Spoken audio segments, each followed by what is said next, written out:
Isaiah 40:28 and 29. Have you not known? Have you not heard?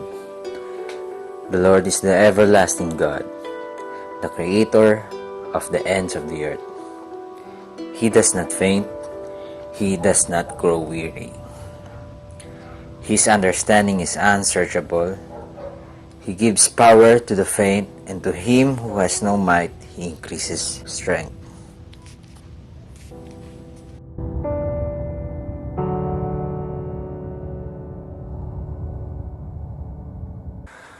Araw-araw ka nang maharap sa buhay at pagsubok. Maaaring dumarating na tayo sa punto na gusto nang sumuko. Pagod na pagod ka na sa mga nangyayari sa buhay mo.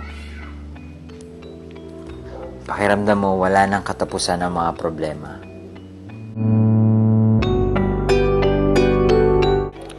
Maaaring dumaraan ka ngayon sa kakulangan sa pera. Mayroon kang karamdaman, problema sa pamilya, at kung ano-ano pa. Pero hindi mo ba alam? O baka naman nakalimutan mo lang? Ang Diyos na may likha ng langit at lupa. Ang Diyos na lumikha ng lahat.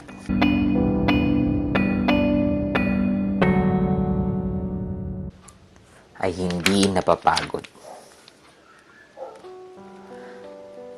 Alam niya kung ano ang kinakaharap mo ngayon, kapatid. Handa siyang bigyan ka ng lakas para lumaban at manaig kung ano man ang pagsubok na meron ka. Huwag ka mawala ng pag-asa.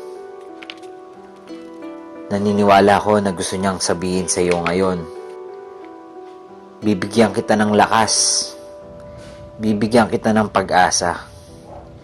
Bibigyan kita ng kakayahan manaig sa kahit ano pang sitwasyon na meron ka. Lumapit ka lang sa akin, anak.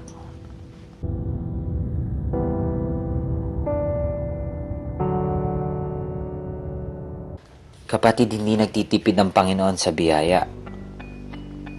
Kung gusto mo ng pag-asa, lumapit ka lang sa Kanya.